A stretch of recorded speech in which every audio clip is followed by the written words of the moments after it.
Hi everybody. Today is November 22nd, 2023.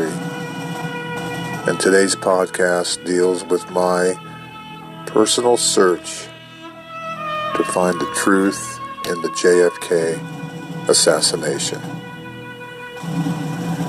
Today is the 60th anniversary of President Kennedy being shot down on the streets of Dallas. I spent many years of my life searching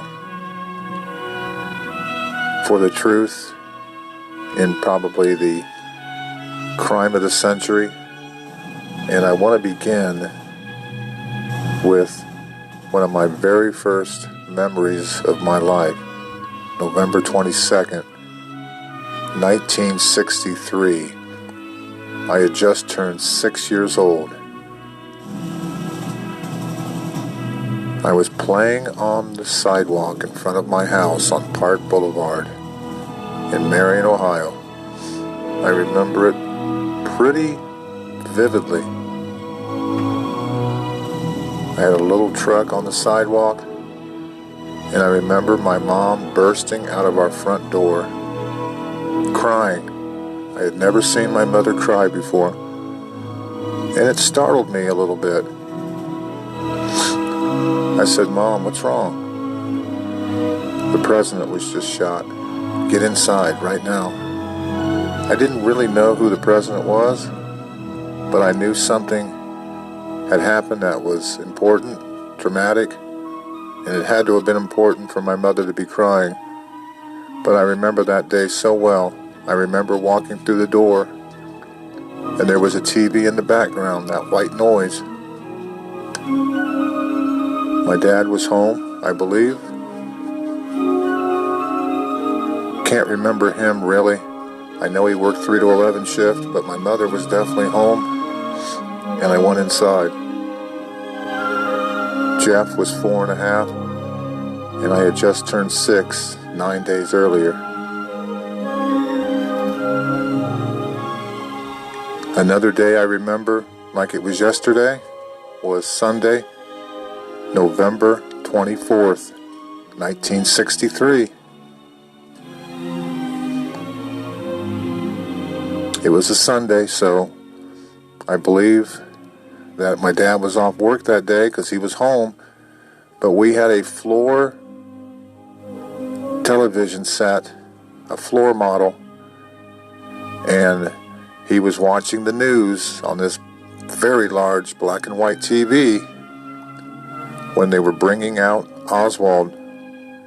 And Jeff and I just happened to be horsing around, and we got in front of the TV, and at the moment that Jack Ruby shot Oswald, we were in the way of the TV.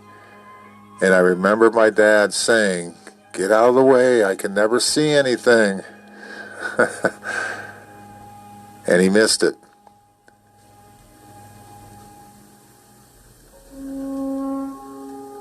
Dad missed that moment as Jeff and I were in front of the TV. I remember that so vividly. The third thing I remember, very young in my life, I remember the JFK funeral the same day when they cut back to all those images. It was a day of drums. I remember it so well. It was a day of grief. And it was really a day that America attended a funeral, everybody together. I remember them going to Arlington National Cemetery. I remember that so well. Later in my life, as I got older, I always thought, I want to go to that gravesite. I want to go to Arlington National Cemetery. I want to be there. And I ended up going. I remember that Dad ended up taking us to Washington, D.C. in August of 1965. I remember it very well. He took us to a ball game, the Washington Senators. He took us to that game. We had to leave early because the twins, Rick and Randy, who were just 3 years old, wouldn't behave. They were fussing and crying, but we ended up going to Washington, D.C. As amazing as this sounds, I remember walking across the yard in front of the Washington Monument, that big oval yard, and I remember someone walked past me, and they had a transistor radio, and there was a song playing on the radio, I Feel Fine by the Beatles. I remember that. Beautiful memory. That's August of 1965, around the time of Jeff's birthday, which I think he remembers. They would have something going on, a parade. Jeff asking Mom. He just turned 6. What's the parade for? Mom said, well, it's for your birthday.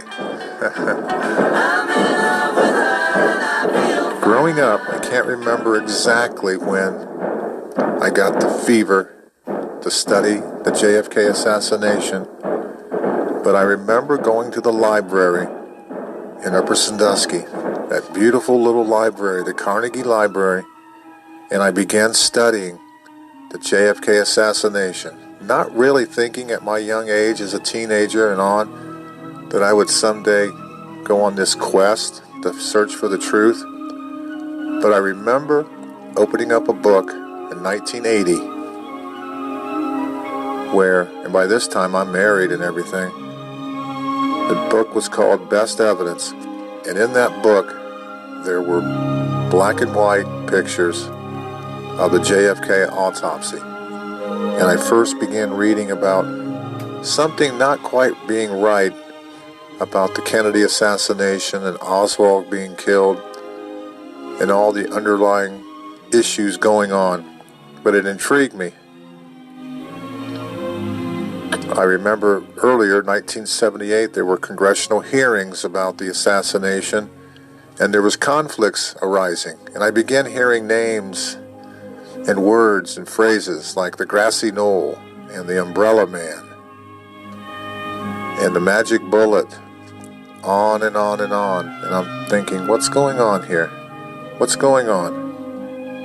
But the autopsy photos, I couldn't take my eyes off of them, and I wanted to search it. As I began my quest and decided to go to Dallas, I originally thought that there was a conspiracy. I was completely convinced that there was a conspiracy, that it wasn't Lee Harvey Oswald only. There was others involved, maybe the Mafia, maybe the CIA, maybe Russia, Cuba. I didn't know. But my original thinking was that Oswald had help, and maybe he didn't even do it at all, but I had to find out.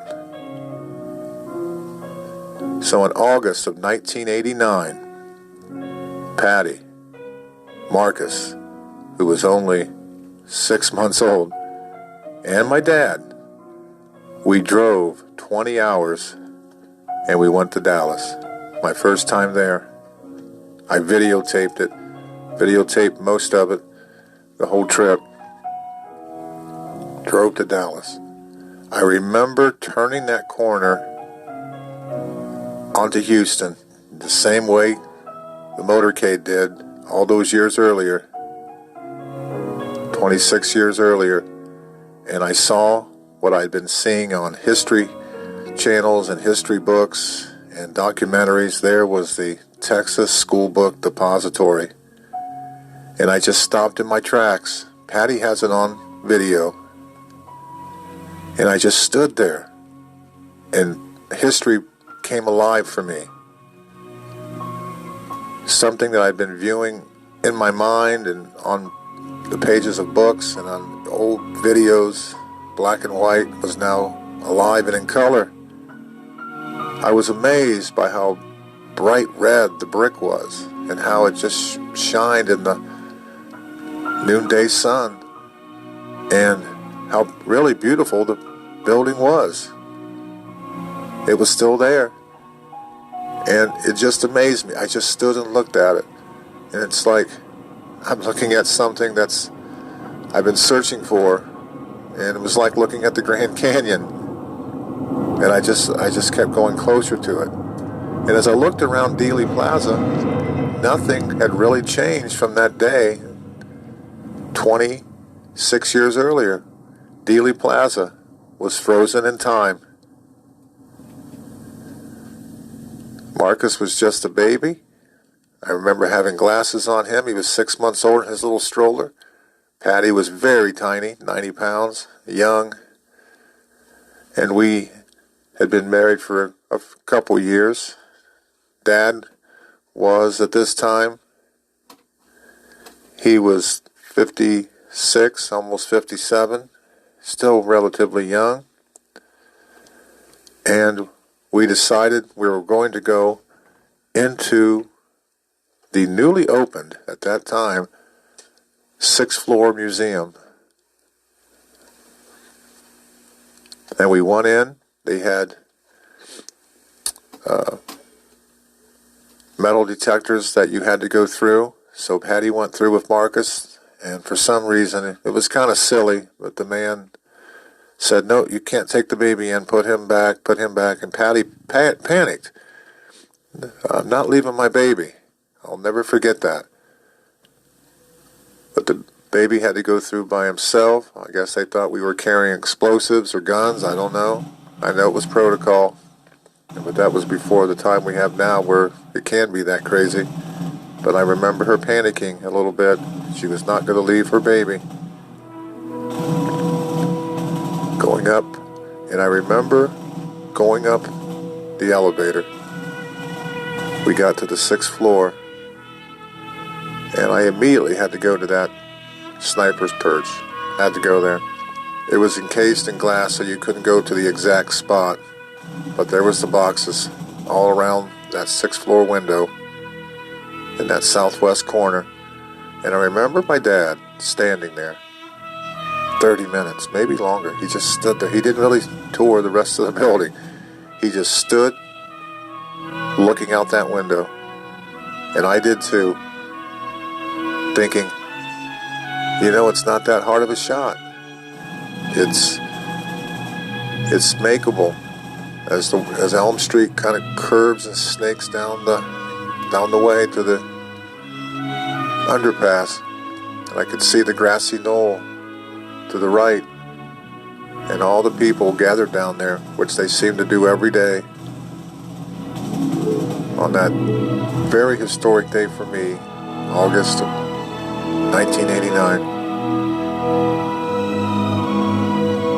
And he stood there, and he commented later, I have him on tape, videotape, talking to Mom on the phone in our hotel room later that day. That was an easy shot, Mom. And I really think maybe he did do it. And one of the few times I actually saw him excited talking about history. Then we went down and we walked up the grassy knoll, as it's now called, those steps, and we actually could go around to the back on that wooden fence. And as we're walking around back there, there's railroad tracks back there, we heard a gunshot. And honestly, we couldn't tell what direction that noise came from, but it sure sounded like a gunshot. It's on tape. It's history for us, our family. And we really couldn't tell where it came from. It had to have been a shot. Whether it was a firecracker, we don't know. But we heard it. It's on the film clearly. And that was our history tour, the first one, going to Dallas. I ended up going to Dallas 3 times. 3. The first time we were focused on the Texas School Book Depository and just Dealey Plaza. But as we went home and I thought about it, I thought I've got to go again and make it more extensive. Then the second time I went, me, Patty, and Marcus, I was more focused on the specific sites and getting more in depth. And I went more into detail. I went to the Oswald boarding house. I walked the route that Oswald took on his way to wherever he was going, and the site where he shot Officer J.D. Tippit. I stood at that site on Patton Street and 10th Street, I believe. I also took the route that he fled after shooting Tippit, where he ended up going to the downtown area and standing in that store where witness Johnny Brewer saw him duck in when Oswald heard police sirens, and looking over his shoulder and making believe that he was looking at shoes in that store. Johnny Brewer very alertly saw it, and then Oswald walked down and ducked into the Texas Theater. Johnny Brewer followed him, called the police. I went to that theater. I stood at that ticket booth.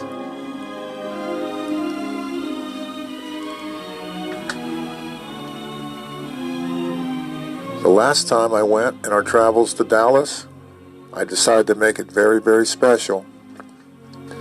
8 years ago today, November 22nd, 2015, I again went to the Texas School Book Depository, and on November 22nd, I stood at the 6th floor window, same day as Oswald, because I believe it was Oswald, and I just stood, looked out that window, 52 years after that fateful day.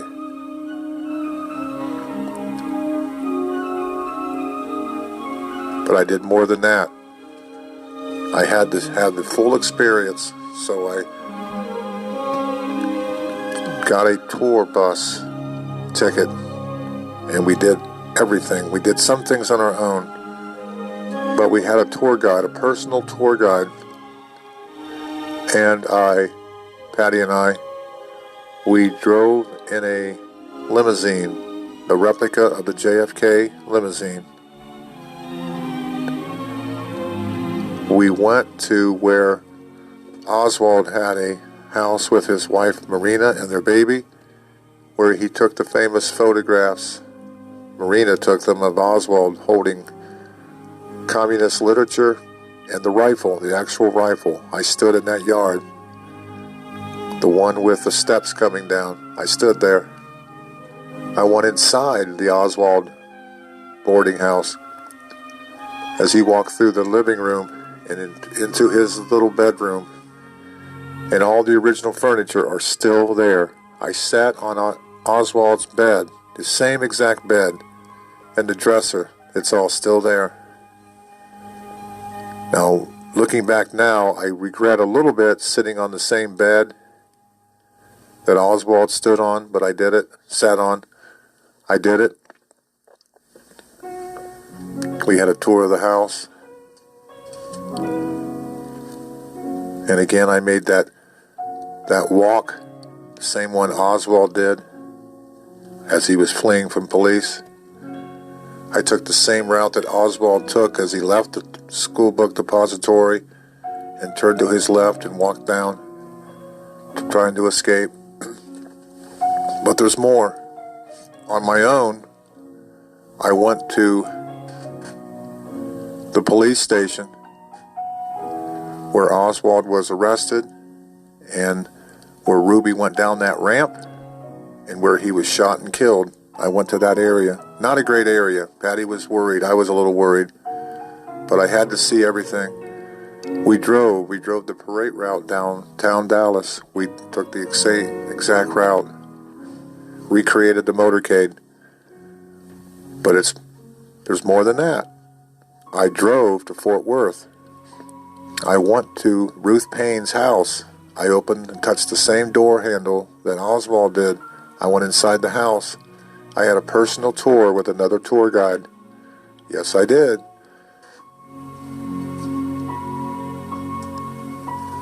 We went through the entire house. We stayed there as long as we could. I just didn't want to leave. I went into the kitchen where Marina and Oswald's mother, Marguerite, there's famous pictures of them being in there. with Ruth Payne. I went through the entire house. I went to the garage where they discovered the blanket that held the gun that Oswald had taken that day. I went to that garage. There's a book out called Ruth Payne's Garage. But I was inside that garage. More than that, I walked down to where Oswald walked and got into a car.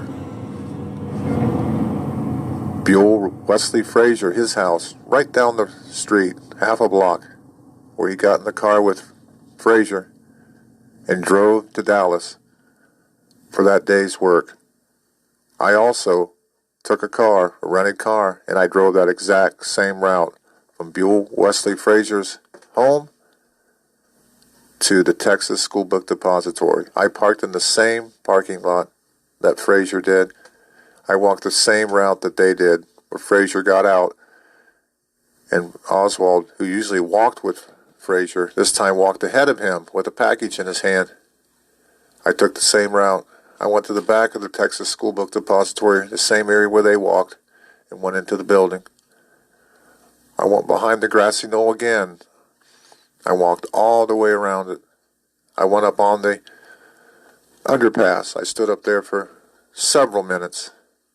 I went to the site where witnesses heard gunshots. I walked all through the area. I couldn't get enough. It's frozen in time, and I just wanted to stay there and picture everything. I stood at the reflecting pool, and I looked up at the 6th floor window, thinking, it's probably pretty hard to see, but there's times every day where that sun shines exactly on that window, so you could see clearly into that window. It was vivid how close and how clear you could see that window. And there are witnesses who reported that they could see that rifle barrel being pulled back slowly and surely after the 3rd shot. And I could see that now. I could see the boxes in there. I could see where there'd be a figure in there. I could see it very, very clearly. So I did all that. I had to go everywhere. But I did more than that. I've been to Parkland Hospital. Yes, indeed. I drove to Parkland. I went to the emergency room. I went inside to Trauma Room 1, where Kennedy died.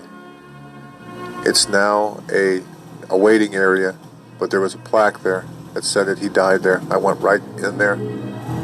And more than that, I went down into the Parkland Hospital cafeteria. Patty and I ate lunch there. I just had to experience it all. We ate down there. We went through the hospital as much as we could. I drove to Fort Worth. I went to Oswald's grave. I said, Patty, let's get in here. Let's take a picture together of Oswald's grave. She refused. She wouldn't do it. She said, I'm not going to take a picture with a murderer. And she wouldn't do it. But I did. I had to. I couldn't go all that way without taking a picture at his gravesite. Took us a while to find it. I found it easily. Patty couldn't find it. No, that's not true. She's the one that found it. She usually finds the grave sites. But we stood there for quite a while. Then we drove to downtown Fort Worth. We took the same drive that the motorcade did earlier that day, because that's where they went first before they went to Dallas. And we stood at the hotel. We went into the hotel where JFK slept that night, him and his wife. We went to the ballroom. We saw all that. We went out those doors, the same doors that President Kennedy did, and where he gave his very final speech of his life. We stood there. All pictures still with me. They're all in scrapbooks. But we stood there. Some regrets I have. I never got to go to Love Field even though I was close. Lost time, couldn't do that. Unfortunately. I'm sorry about that. I could never get inside the Texas Theater. It was either closed or they were remodeling, so I never got to do that. But very few regrets. Yes, I spent thousands of dollars, thousands of hours of time. I flew twice, drove once, but I wouldn't change it. I have no regrets at all about any of that. I had to see the full experience. I had to see it. And I came to the conclusion that Oswald acted alone. It was just him. He was a loner. He couldn't even drive. He couldn't drive a car, even though he was 23. He didn't really have any connections. He only made $1 or so an hour. He was really just someone trying to be famous, but he was basically just an ordinary person. But he wanted to be famous. He wanted to make his mark on history. People say, well, there was a conspiracy. Well, I think if there was a conspiracy with help from professionals, they would have given him a gun that was automatic. They would have given him supplies. They would have given him a way out. He had a bolt-action rifle. I held a model, exact model, as the Mannlicher Carcano, and that's how you pronounce it, by the way. Everybody pronounces it wrong. It's not Mannlicher Carcano. It's Mannlicher Carcano. People talk about echoes. That is very, very true. As I said, I heard a shot standing with my dad. We couldn't tell where it was coming from, and we heard echoes. But a Mannlicher Carcano, when it fires, it doesn't just go, it makes a double noise. And by that effect of the gun blast causing a double sound, that's what caused the confusion that day with all the shots. Convinced of it. That, along with echo chamber of Dealey Plaza, the echoes, it made a very confusing situation. However, there were 3 men who were 1 floor below, on the 5th floor, eating their lunch and watching the motorcade from their windows on the 5th floor, directly below Oswald. They heard the gun blast, because they were right there below, 10 feet below. They heard the shell casings hit the floor. How many did they hear? 3. They heard 3 shots. They heard 3 casings hit the floor. So there's no doubt that there was 3 shots. No doubt about it. At least from the Texas School Book Depository, there were 3 shots. Others heard 3 shots also. Now, whether there was a shot from the grassy knoll, I know that's the issue. I don't see it. If you look at the pictures, the final frame of the Zapruder film, and by the way, I stood on that same block that Abraham Zapruder stood on. I videotaped from the very same exact spot that he did. If you look at that final frame, Jackie's face is right there touching President Kennedy's face. If there would have been a shot from the grassy knoll, she would have been killed along with President Kennedy. The shot came from the rear, went to the back of his head, and the way that the Elm Street snakes and turns to the left, that's why the bullet came out of the right side, exploded out the right side of his head, and that impact blew him back and to the left, back and to the left. But if you talk to any experienced hunter, and I have, when they shoot deer or whatever it might be, when they shoot a deer, often when it blows out, the prey will go right back toward the target of the shot. It goes backwards to the same area that the shooter is. That's very common. There's also talk that the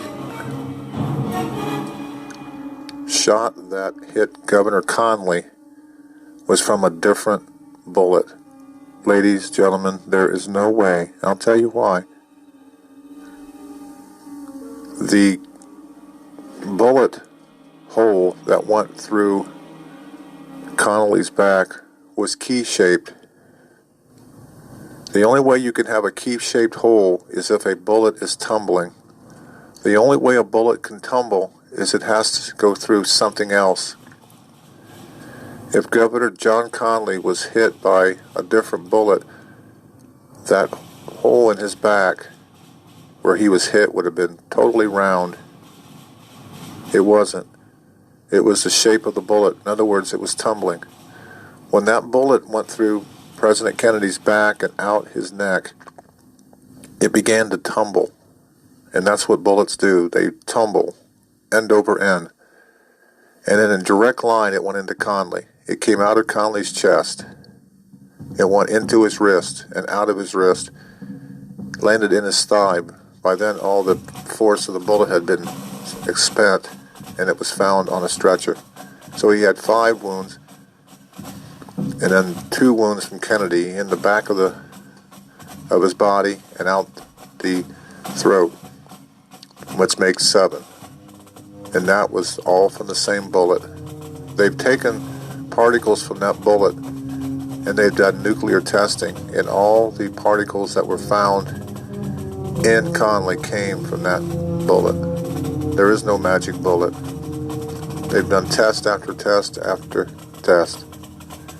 And the reason why the wound was tight, so it looked like he was hit from the throat, is because he had on a tie that was tight and a shirt that was tight, so it compressed everything. So when the bullet hole came out his throat, it was very compressed and it didn't explode like it would have otherwise. The bullet stayed intact. It hit no hard bone at all. And it was misshapen. It wasn't like it was pristine. It was not pristine. So he was hit by the same bullet that hit JFK. And if you look at the film, there's a slight slow reaction, but he definitely reacts. There's no doubt about it. We're talking milliseconds. It was the same bullet on the same line. And if you line up all those wounds from Connally to JFK, it goes directly back to the 6th floor. The 6th floor window.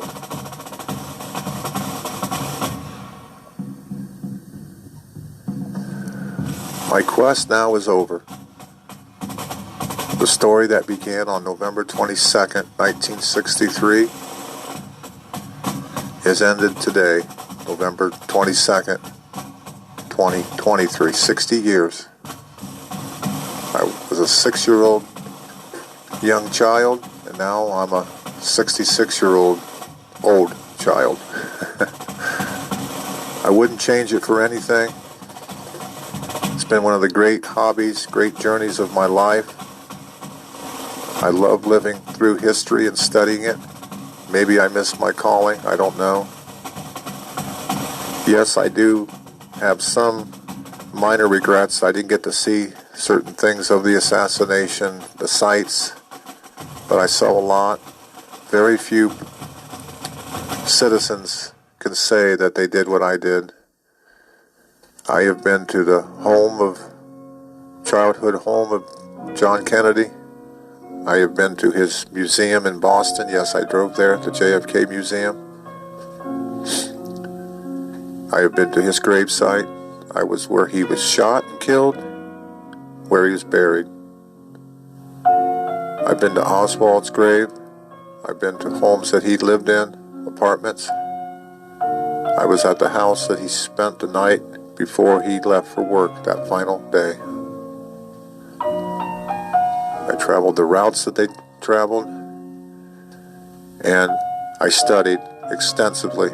I looked at all the ballistics records, the autopsy photos, the videos. I've heard all the witnesses, and I, without a doubt, think that it was Lee Harvey Oswald. Now, I will say this.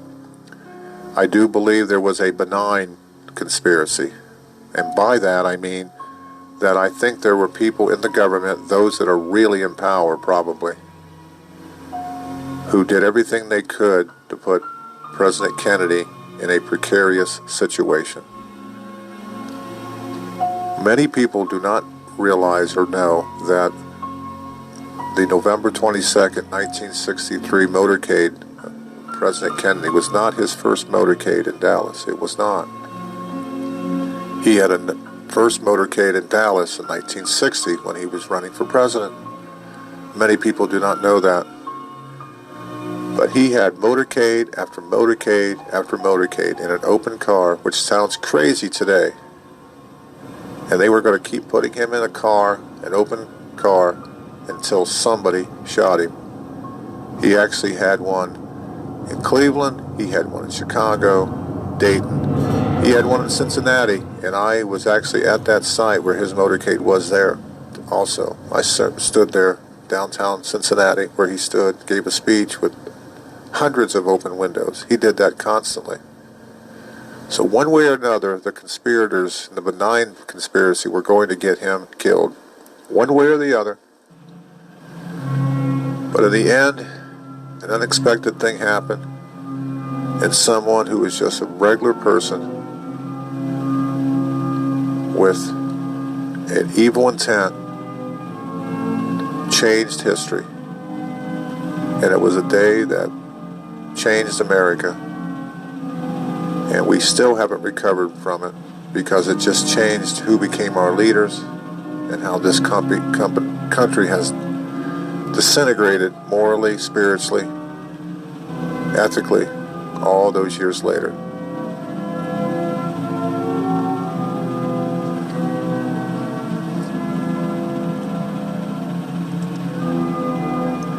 I want to thank you for listening and allowing me to share my memories that began on November 22nd, 1963, for me, as I was living history. And my final comments today, November 22nd, 2023.